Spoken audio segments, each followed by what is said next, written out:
এক নাম্বার প্রশ্ন, সারা বছর যদি কেউ রোজা রাখে তার ব্যাপারে আপনার কাছে জানতে চাই। নবীজি জবাব দিলেন, লা সামা ওয়ালা আফতারা। সারা বছর যে ব্যক্তি রোজা রাখে সে রোজা রাখেও নাই, রোজা ভাঙেও নাই। রসুল উৎসাহ দিলেন না এই রোজায়, সারা বছর রোজা এটা উৎসাহ দেন নাই, বাকি না জায়েজও বলেন নাই, বললেন সে রোজাও রাখে নাই আবার ভাঙেও নাই। এতে বোঝা গেল রসুল এটাতে উৎসাহ দেন নাই।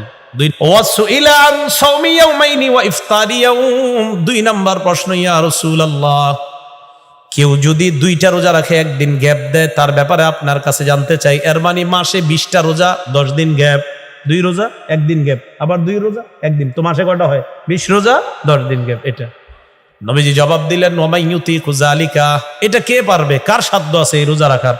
রসুল বুঝাইতে চাইলেন যে এটাও কষ্টকর, 2-1 জন রাখতে পারলেও এটা সবার জন্য কষ্টকর। এর মানে এই রোজায়ও রসুল উৎসাহ দিলেন না। 3 নাম্বার, ওয়াসুইলা আন সাওমি ইয়াউমিন ওয়া ইফতারি ইয়াউমাইন। 3 নাম্বার প্রশ্ন, ইয়া রাসূলুল্লাহ, কেউ যদি 1 দিন রোজা রাখে 2 দিন গ্যাপ দেয়, তার ব্যাপারে আপনার কাছে জানতে চাই। এর মানে মাসে 10টা রোজা, 20 দিন গ্যাপ, 1 দিন রোজা 2 দিন গ্যাপ, 1 দিন রোজা 2 দিন, তো মাসে কয়টা হয়? 10 রোজা 20 দিন। নবীজি বললেন, ইয়া লাইতা লাউ কাওয়ানাল্লাহু লিযালিকা, কত সুন্দর এই আমলটা, যদি আল্লাহ আমাদের সবাইকে এই আমল করার শক্তি দান করতেন। মানে এটা পছন্দ করছে। নবীজি বললেন, এই জাতীয় রোজা রাখার শক্তি যদি আল্লাহ আমাদেরকে দান করতেন কতই না ভালো হতো। এর মানে 1 দিন নফল রোজা রাইখা 2 দিন গ্যাপ দেওয়া, আবার নফল রোজা রাইখা 2 দিন গ্যাপ দেওয়া, আমলটা রসুল পছন্দ করছেন। 4 নাম্বার প্রশ্ন, ওয়াসুইলা আন সাওমি ইয়াউমিন ওয়া ইফতারি ইয়াউম। ইয়া রাসূলুল্লাহ, কেউ যদি 1 দিন রোজা রাখে 1 দিন গ্যাপ দেয়, তার ব্যাপারে জানতে চাই। আর মানে 15 দিন রোজা, 15 দিন গ্যাপ মাসে। নবীজি জবাব দিলেন, যাকা সাওমু আখি দাউদ আলাইহিস সালাতু ওয়াস সালাম, এটা তো আমার ভাই দাউদ নবীর রোজা।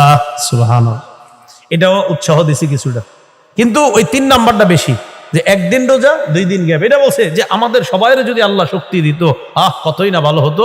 আর 4 নাম্বারটা 1 দিন রোজা 1 দিন গ্যাপ, এটাও উৎসাহ আছে কিছুটা, এটা তো আমার নবী, আমার ভাই দাউদ নবীর রোজা, নবী বললেন। 5 নাম্বার, এই 5 নাম্বারটা সবাই মন দিয়ে শোনেন, একদম এদিক সেদিক মন নিবেন না। ওয়াসুইলা আন সাওমি ইয়াউমিল ইসনাইনি, ইয়া রাসূলুল্লাহ, ইয়া রাসূলুল্লাহ, সোমবারে রোজার ব্যাপারে আপনার কাছে জানতে চাই।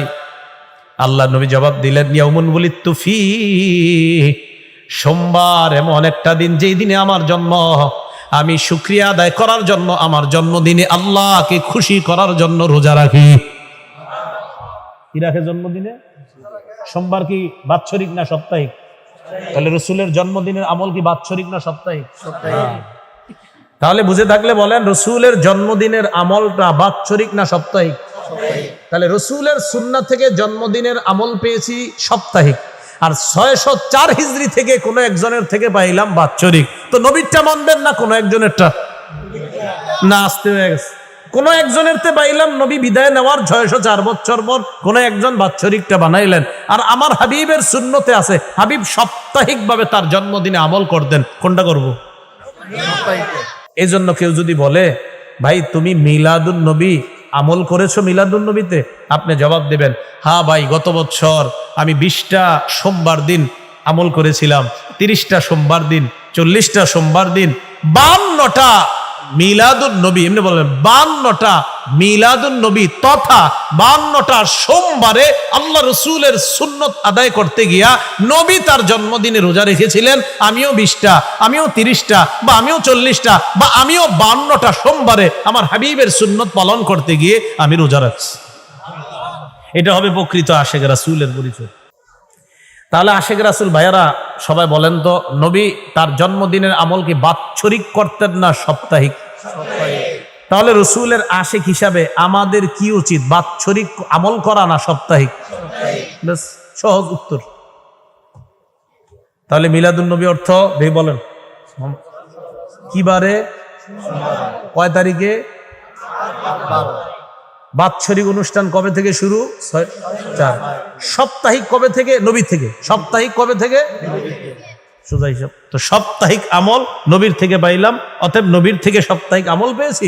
আমরাও সাপ্তাহিক সোমবার দিন আল্লাহ যদি তৌফিক দেয় রোজা রাখার চেষ্টা করব। কথা তো শেষ হয় নাই। নবীজি কয়, শোনো, সোমবারে আমি কেন রোজা রাখি আরো কারণ আছে। বইস্তু ফীহি, সোমবারে আমারে নবুয়ত দেওয়া হয়েছে। নবী বলেন, জানুনি কেন রোজা রাখি? উনজালা আলাইয়া, সোমবারে আমার উপর কোরআন নাজিল হয়েছে। আরেকটা কারণ আছে, সোমবার আর বৃহস্পতিবার আমল নামা আল্লাহর কাছে পেশ করা হয়। আমি রোজা অবস্থায় আমার আমল নামাটা আল্লাহর কাছে পাঠাইতে যাই। তাহলে কি বুঝতে পারলাম? নবীজির জন্মদিন বাৎসরিক না সাপ্তাহিক? আল্লাহ আজকে থেকে কথাগুলা বুঝে শুনে আমল করে অন্য 10 জনকেও বুঝানোর তৌফিক দান করেন। 6 নাম্বার প্রশ্ন, ওয়াসুইলান সাওমি ইয়াউমি আরাফা, ইয়া রাসূলুল্লাহ, কেউ যদি আরাফার দিনে রোজা রাখে এই ব্যাপারে জানতে চায়। আল্লাহর নবী জবাব দিলেন, ইউকাফিরুস সানাতাল মাযিয়া ওয়াল বাকিয়া, আরাফার দিনে রোজা রাখলে আগের 1 বছর, পরের 1 বছর, 2 বছরের গুনাহ মাফ। 7 নাম্বার প্রশ্ন, ওয়াসুইলা আন সাওমি ইয়াউমি আশুরা, মুহররমের 10 তারিখে রোজা রাখলে কি ফায়দা জানতে চায়। আল্লাহর নবী জবাব দিলেন, ইউকাফিরুস সানাতাল মাযিয়া, আগের 1 বছরের গুনাহ মাফ। এগুলো হলো প্রশ্নের উত্তর। এবার নবীজি কয়, এবার আমি কই, তোমরা শোনো। সুবহানাল্লাহ। সাওমু সালাসাতিন মিন কুল্লি আইয়ামিন ওয়া রমাদান ইলা রমাদান, প্রতি আরবি মাসের 13, 14, 15 নফল রোজা যদি কেউ রাখে, আর যদি রমজান মাসের রোজা রাখে, তার সারা বছর রোজা রাখার সওয়াব হয়ে যায়। দেখছেন কত সুন্দর আমল। ইডি বাদ দিয়া মানুষ কি বানাইলো এটা খালি দেখি আমরা, ঠিক না? আল্লাহ আমাদের সকলকে মানব রচিত কোন বেদাত বর্জন করে হাবিবের সুন্নাহ থেকে জেনে শুনে সুন্নাহ পালন করার তৌফিক দান করুন। তাহলে আজকে আমরা শিখলাম যে হুজুর ইনশাআল্লাহ এখন থেকে প্রতি সোমবারে নবীর জন্মদিনের আমল করার চেষ্টা করব ইনশাআল্লাহ। 8 নাম্বার গুরুত্বপূর্ণ আলোচনা, বলেন আমার সাথে, নবীর জন্মদিনকে কেন্দ্র করে কোন ধরনের বেদাতি কাজ করব না, বেদাতি কাজে যোগ দিব না। চাই বেদাতি কাজটা ছোট হোক বা বড় হোক, চাই বেদাতি কাজটা কিছুদিন পরে হোক। কি হোক, কি কইলাম?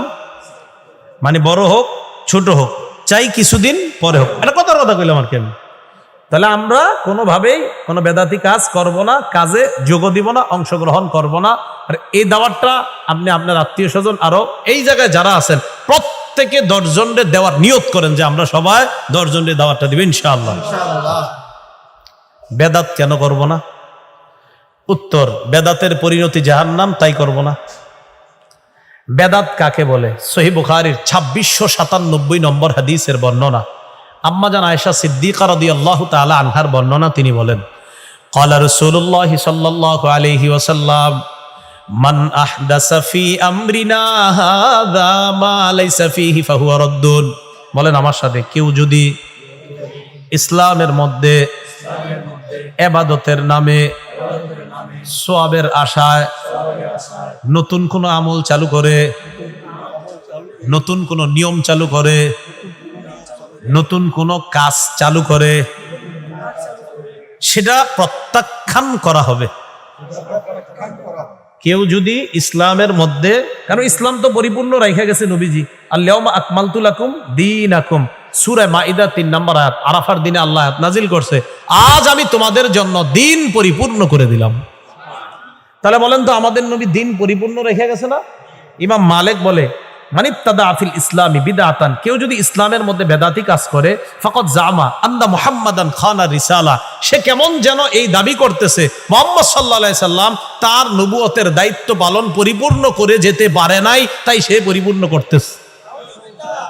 কারণ আপনি নতুন কিছু বানানো মানে কি, যে নবীজি একটু বাদ রাখছে আমি এটা বানাই। ইমাম মালিক বলে, না, নবীজি তো কমপ্লিট রেখে গেছে, তুমি আবার বানাও কেন? আল্লাহ আমাদেরকে বুঝার তৌফিক দান করেন। ভাইও হাতে পায়ে ধরে কই, বেদাতি কাজ করেন না, বেদাতি কাজ করেন না, বেদাতি কাজে যায়েন না। বেদাত করার ভয়াবহতা, 4টা ভয়াবহতা মনে রাখবো। কয়টা? 1 নাম্বার, বেদাতি ব্যক্তি বেদাতি কাজ না ছাড়া পর্যন্ত তার তওবা আল্লাহ কবুল করবে না। قال رسول الله صلى الله عليه وسلم إن الله حجب التوبة عن كل صاحب بدعة حتى يدع بدعته। নবীজি বলেন বেদাতি ব্যক্তি বেদাতি কর্মকাণ্ড না ছাড়ার আগ পর্যন্ত তার তওবা কবুল হবে না। আস্তাগফিরুল্লাহ আস্তাগফিরুল্লাহ আস্তাগফিরুল্লাহ আর করে বেদাতি হবে না। মানে হে বেদাতের মধ্যে মনে করেন একটা কথা, আপনি বেদাতি কাজে দুইটা কইতেছেন আস্তাগফিরুল্লাহ আস্তাগফিরুল্লাহ আস্তাগফিরুল্লাহ, এর মানে কেমন যেন অশ্লীল সিনেমার দিকে তাকায় বলতেছেন আস্তাগফিরুল্লাহ আস্তাগফিরুল্লাহ। তো আপনি যেটা দেখতেছেন এটা কি করতেছেন? হ্যাঁ, আপনি অশ্লীল কিছু দেখা বলতেছেন আস্তাগফিরুল্লাহ আস্তাগফিরুল্লাহ। আরে এটা কেমন কথা? গুনাহ ছাড়তে হবে, তওবা করতে হবে। বেদাত ছাড়ার আগ পর্যন্ত বেদাতির তওবা আল্লাহ কবুল করবেন না। তাই আমরা কোন ধরনের বেদাতি কর্মকাণ্ডে শরীক হব না ইনশাআল্লাহ। 2 নাম্বার ভয়াবহতা, যে ব্যক্তি বেদাতি কাজ করবে, নবীজির হাউজে কাউসারের পানি থেকে বঞ্চিত হবে। হাউজে কাউসারটা কোথায় পানি পান করাবে? কোথায় নবীজি? কিয়ামতের মাঠে, জান্নাতে না, কিয়ামতের মাঠে। হাউজে কাউসারের পানি কোথায় পান করাবে? তো কিয়ামতের মাঠে যে পান করাবে, কিন্তু হাউজে কাউসার তো জান্নাতে। আরে কয় নাকা কোথায়? তো জান্নাতের হাউজে কাউসারের পানি কিয়ামতের মাঠে কেমনে আসবে? হ্যাঁ, খুব সুন্দর একটা প্রশ্ন। কিন্তু হাউজে কাউসার জান্নাতে, হাউজে কাউসার কোথায়? আরে হ্যাঁ, জান্নাতে। মুসলিম শরীফের 400 নম্বর হাদিস, এই হাদিসে রাসূল স্পষ্ট বলেছেন ফাইন্নাহু নাহরুন ফিল জান্নাহ, হাউজে কাউসারটা জান্নাতে। তো জান্নাতে হাউজে কাউসার, এই হাউজে কাউসারের পানি কিয়ামতের মাঠে উম্মত পিপাসার্ত হবে, তাদেরকে নবী পান করাবে কেমনে? কাউসার তো জান্নাতে। মনে রাখবেন, মুসলিম শরীফের 2300 নম্বর হাদিস, মানে 2300 নম্বর হাদিস রাসূল সাল্লাল্লাহু আলাইহি সাল্লাম বলেন ইয়াশখুবু ফীহি মিজাবান মিনাল জান্নাহ, হাউজে কাউসারটা জান্নাতেই। জান্নাত থেকে 2টা নালা, 2টা খাল তৈরি করে দেওয়া হবে। এই 2 খাল গিয়ে কিয়ামতের মাঠে বিশাল বড় একটা হাউজের সাথে আল্লাহ ফিট করবে। ওটার মধ্যে জান্নাতের হাউজে কাউসারের পানি যাবে, আর ওই পানি থেকে আল্লাহ রাসূল উম্মতকে পান করাবে। সুবহানাল্লাহ। আরে বুঝছেননি?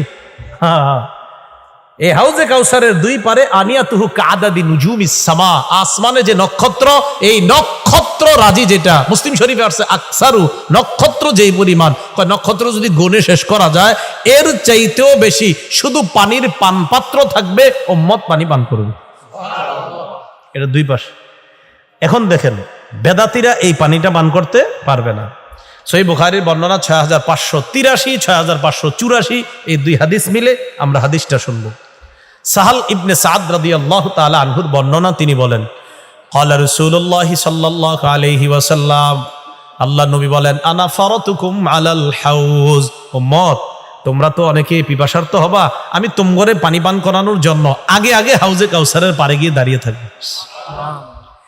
নবীজি বলেন মান মাররা আলাইয়া শারিবা ওয়া মান শারিবা লাম ইয়াজমা, আমার সামনে দিয়ে যে অতিক্রম করবে হাউজে কাউসারের পানি পান করবে, আর পানি পান করবে যে, সে আর কখনো পিপাসার্ত হবে না।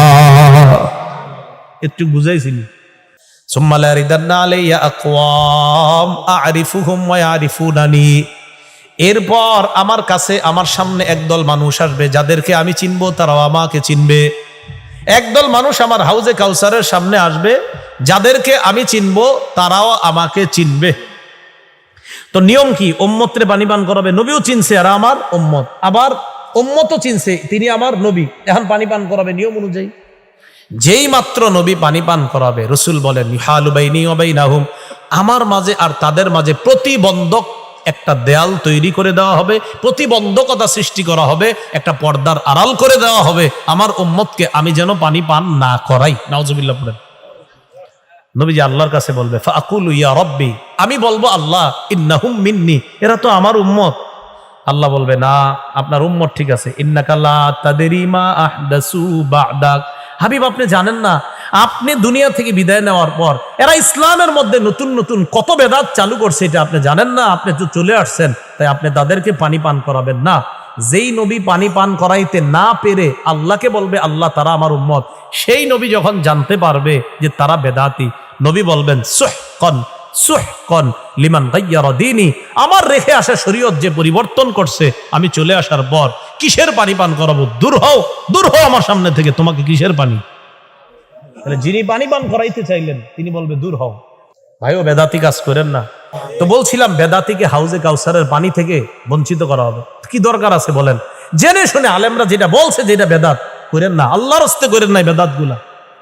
এ হলো 2 নাম্বার ভয়াবহতা, যে হাউজে কাউসার থেকে বঞ্চিত। 3 নাম্বার, যে ব্যক্তি বেদাতি কর্মকাণ্ড করবে অথবা কোনো বেদাতিকে আশ্রয় দেয়। আমি নিজে বেদাতি, একটা হলো বেদাতি কাজ করলাম, আরেকটা হলো না আমি না কইরা ওনারে একটা সুযোগ করে দিলাম, 1 ঘন্টা জমিন দিয়ে দিলাম, হযরত আপনি এই জায়গাটা খানকা কইরা যা পারেন করতে থাকেন। এরকম রাসূলুল্লাহ সাল্লাল্লাহু আলাইহি সাল্লাম বলেন, মান আহদাসা হাদাসা আও আওয়া ফিহা মুহদিসা, কেউ যদি কোনো বেদাতি কাজ করে অথবা কোনো বেদাতিকে আশ্রয় প্রশ্রয় দেয়, ফা আলাইহি লানাতুল্লাহ ওয়াল মালাইকা ওয়ান নাসি আজমাইন, তার উপর আল্লাহর অভিশাপ, ফেরেশতাদের অভিশাপ, সারা দুনিয়ার মানুষের অভিশাপ। তাহলে বেদাতি কাজ করবো না তো ভাইয়ারা ইনশাআল্লাহ।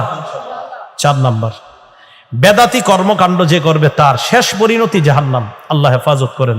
আবু দাউদ শরীফের 4607 নম্বর হাদিস, রাসূলুল্লাহ সাল্লাল্লাহু আলাইহি সাল্লাম বলেন, ইয়াকুম আল মুহদাসাত ওয়া ফি রিওয়ায়া ওয়া মুহদাসাতিল উমুর, তোমরা ইসলামের মধ্যে নতুন কোন ইবাদত চালু করা থেকে বেঁচে থাকো।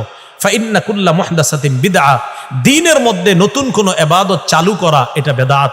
ওয়া কুল্লা বিদআতিন দালালা, নাসাইর বর্ণনা আসছে প্রত্যেক বেদাত হলো পথভ্রষ্টতা।